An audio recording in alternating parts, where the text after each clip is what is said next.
Have you ever enjoyed a game so much that when it ends, you just want to live inside the game? One of the games that made me feel this way was Breath of the Wild. Breath of the Wild was like no other Zelda game I'd ever experienced. It was open world, you could go where you want, when you wanted. After dozens of hours of running around and doing things in the wrong order, I finally beat it. But the excitement of beating the game quickly wore off, and I was left feeling kinda empty. Unless I wanted to 100% the game, there was really nothing left for me to do. That was a few years ago, and I haven't touched it since. But that all changed when I saw this. Breath of the Wild in VR. And not just some janky 2D port that's pretty much the same game just glued to your face. No. You are Link, and you're in the game. Those first moments when you see the text on screen and hear Zelda's voice talking to you are so surreal. It's kinda crazy to think that this game has sold more than 27 million copies, but only a handful of people have actually experienced it in VR. Oh my god. Link, buddy, you're pretty strong. One hand. Okay, we're just gonna... Nice. When I stepped out of the cave and into the world for the first time, hearing that music kick in and seeing Death Mountain, it was all so magical. It really felt like I was there. She needs to take a seat for a second. She needs to take this all in. After admiring the world for like 10 minutes, I finally decided to stand up and start my journey. But I was immediately distracted by some mushrooms. Mushrooms! Oh. Okay, now I don't think that's supposed to happen. Oh. Okay, well. Give me this. It's the little things, like having these mushrooms shimmer so I know I can grab them. Or when I do grab them, they make that little item collection noise. Those things will really add to the immersion. I am the mushroom man. I am the mushroom man. Okay, let's get down from here. For some reason, picking things up, especially when they're absolutely massive, and just carrying them around like they weigh nothing was super fun. I would totally play a VR game where your only job is just to carry around huge things. Oh, no, old man! Oh my god, I killed him. Just gonna put this on the fire. Dude, if I did this in the fire, and it lights on fire, I'm gonna lose my mind. Oh, no way! Do you see this? What if I just... It's a little bit warm down there. I never realized just how massive some of the things in Breath of the Wild actually are. Like this axe. Look at the size of it. Just the head alone takes up like the entire frame. This thing would probably weigh like 300 pounds in real life, but since I'm in VR, it weighs literally nothing, and I absolutely love that. No, put that away. Put that. Okay, I'm struggling here a little bit. No! No, stop, get the... I think now would be a really good time to mention that this isn't a standalone game or a mod of some sort. It's actually a recreation of Breath of the Wild inside of VRChat, and I get to play it for free. It's mind-boggling to think that somebody actually made this, mostly by themselves, and their name is Colonel McColonel. The level of talent that this individual has in their pinky finger is probably more than I have in my entire body. Unfortunately, this isn't a remake of the entirety of Breath of the Wild. I don't even know if that would be possible or how much time it would take, but what we have is definitely enough for my brain to produce an unnatural amount of dopamine. Okay. What if I just... Nice. You too. You're going to. Dude, I feel so strong and powerful. Look at that. Skadunk. Okay. So, in the 2D version of Breath of the Wild, whenever you activate a Sheikah Tower, you're like thrown into a cutscene, and when it's over, you're at the top, and it's, I don't know, it kind of takes you out of it. But when you're in VR, you get to watch the Sheikah Tower rise from the ground, right before your very eyes.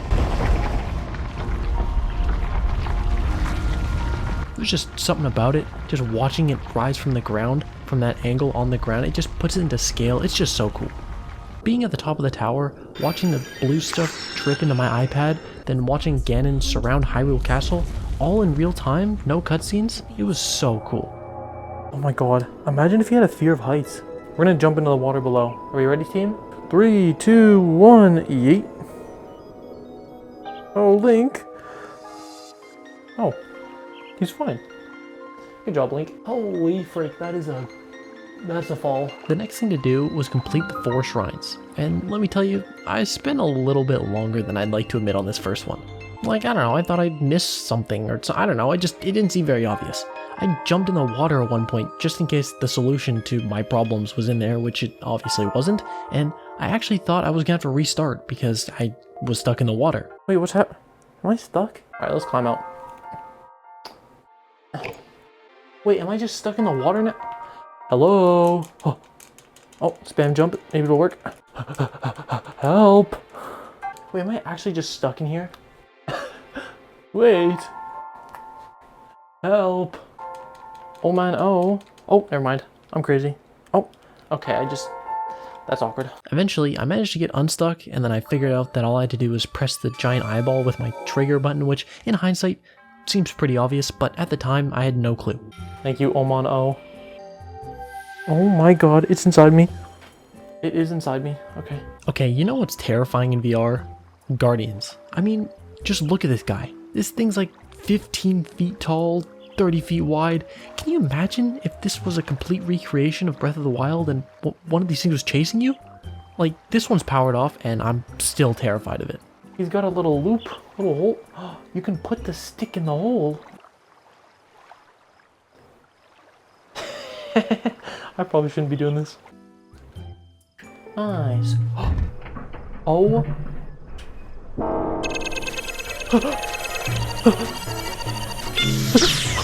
Oh. Oh my god. What happens if I get shot?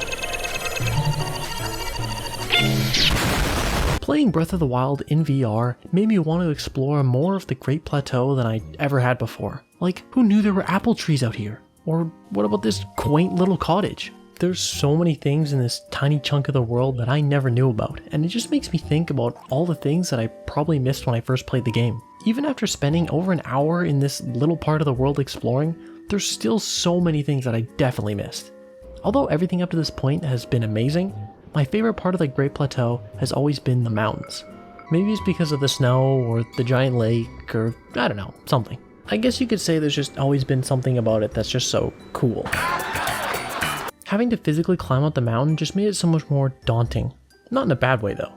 And it didn't help that every time I tried to grab the wall, I would accidentally pull out my iPad. iPad, stop. iPad, please. Come on, please. Would you please let me climb? This isn't funny anymore. Is it gonna happen again? Oh my god. But after I finally reached the top of the mountain, well, it was definitely worth it. Dude, you can see everything from here. Look, there's the shrine, there's the water, there's the lake, there's the forest, there's the castle, there's the guardian down there. You can see everything. Dude, like, I'm here. Okay, I gotta stop. I will literally sit there for an hour. Once I completed the final shrine, the only thing left to do was to head to the Temple of Time, but not before I jumped off the waterfall. Okay, team, are you ready for this?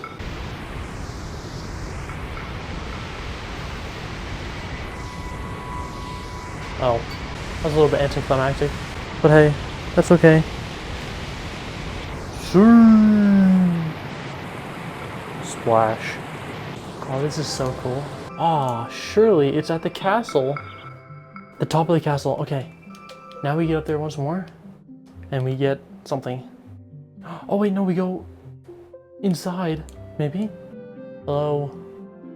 I am back. Oh, she's glowing. You've done well to obtain the 4 spirit orbs. I'll grant you the power that you seek. You hold behind you there is a symbol of the Triforce. Stand on it and get something. Okay.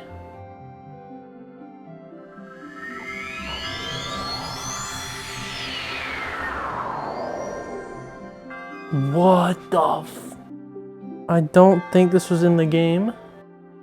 Where does that lead? Where am I? Map? I am nowhere. Okay, cool. Thank you so much, Colonel McColonel, and anybody else who helped for making this. Thank you, random stranger on the internet, for watching this. I really appreciate it, like, a lot. And subscribe if you want to, or don't. That's all up to you. and enjoy watching me pull out the Master Sword like a little kid.